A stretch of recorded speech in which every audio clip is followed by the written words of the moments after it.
I'm Corbett Wall with DV Auction, here with your feeder flash for Tuesday, July the 10th, where we had video poker going on to start the week as we got two of the biggest videos that are out there having their biggest sales of the year right here in the middle of the summer, and some pretty impressive prices out there, and guys really betting on the come on some of these deals, especially some of the program cattle, which you know, sometimes it's unclear what the premiums are going to be when they get done feeding those cattle. But anyway, we'll get into that here in a little bit. Let's look at the board on Monday. August live cattle futures were unchanged to end the day at 106.37. October was down 50 cents at 109.62, and hard to figure, you know, as good as things were over the holiday week and that sharply higher fat cattle trade, where we're sitting at really 114 at the end of the trading session for the bulk of sales, late sales there, and we've got our August spot market sitting at 106.37 on the board. But the August feeder cattle were also down, and they're buying these cattle on the video for out front, but sometimes just a week or so out front. Down 75 cents on the August spot feeder cattle to end the day at 150.145. October was down 42 cents at 151.72. Look at the weighted average on last week's giant movement, especially during a holiday, a big holiday like the 4th of July, and everything pretty much on Friday there. But 158,200 head in your 5-area feeding region, which is a monster movement. Packers kind of found themselves short bought, which is hard to figure amid these big supplies that we have right now, but sure did help the market. But your weighted average price for the week on live steers was 112.63, with that trade all the way from 112 to 114, but it pretty much took 114 to buy cattle late on Friday. But that 112.63 was $5.76 higher than the weighted average from the previous week. On dress steers, your weighted average was 178.77, up $8.87 compared to the previous week's weighted average, with late sales mostly at 180. Did not see any cleanup sales at all on Monday morning through mandatory price reporting, and I'm not sure, I'm sure you couldn't get that 180 or that 114 early in the week this week, especially with as many cattle as they bought last week. But it remains to tell. We're not getting much help from the board early this week, and they've got a lot of cattle in their coffers right now. But let's look at some of your video action on Monday. Superior's week in the Rockies started out there in Colorado, and they started out on light calves, which was good because Western was starting out with their yearling cattle, so try to stay away from each other, dealing with a kind of a narrow buying base. A lot of those cattle go in the same holes, but they started out with southeastern calves and moved back towards the middle part of the country with their light calves mostly on Monday. They'll be selling their yearlings later in the week, but and a lot of those southeastern calves from Florida and across Alabama, some of those places, those light calves bringing in the 150s and the 160s.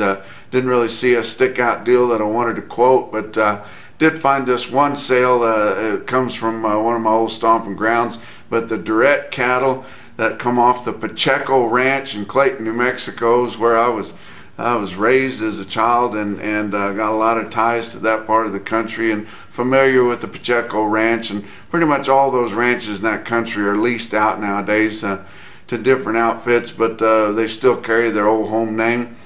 But those Durette cattle, there was 120 mixed colored steers right off the cow, and to weigh 4 1/4 in August.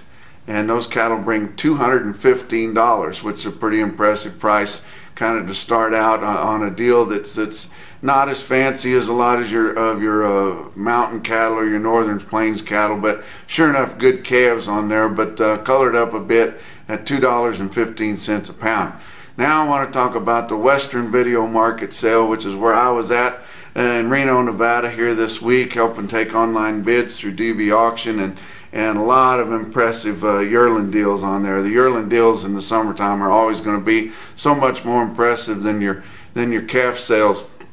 But I want to talk about a couple of program sales. Probably have never been to a sale, video or on-site sale, that had more program cattle bringing bigger premiums, and guys are really going after these NHTC cattle and these verified natural cattle. Now, whether there's enough premiums and programs to handle those cattle whenever they're finished remains to be seen, but there's a lot of outfits that are going after them to buy those cattle to put on feed. But first deal I wanted to talk about was a McNutt cattle from North Platte, Nebraska. 500 steers, weigh 990 pounds for September delivery. Like I said, NHTC and verified natural cattle, 990 pounds, 500 head of them at 165 and a quarter. Those cattle were represented by Dwayne Mays at Ogallala Livestock Auction. Another deal of the program cattle, Morgan Ranches from Jordan Valley, Oregon. That's not near the 5-area feeding region, guys. That's way out west there, but 152 steers to weigh 700 pounds in early August. Both NHTC, verified natural, Angus sourced, pretty much all the bells and whistles you could get on them. And early August cattle, 152 steers, weigh 700 pounds at $1.80, represented by Stockman's Market there. Now I want to talk about a Western video, just a market sale on a big long string of cattle, which is you don't have to try to figure in what the program's going to be on them or where the premiums are going to come from, because they're just cattle. Although top quality cattle have been implanted, handled just like commodity cattle. But Maddox cattle from Rock River, Wyoming, sold 1,080 steers, 960 pounds for September delivery at $150. Those cattle are also represented by Ogallala Livestock. Now I want to talk about some on-site sales on Monday. Your real-time index on Beef Market Central late in the day on Monday sitting at 145.44, almost $2 higher than it closed the end of last week. But at Oklahoma City, you had 8,200 head, had a good run there after last week's holiday light run. But feeders were $1 to $4 higher than the sharply higher market they had on a really light run right before 4th of July. But compare that market they had this Monday to 2 weeks ago and fully $5 to $10 higher, and had a few calves that sold sharply higher than 2 weeks ago.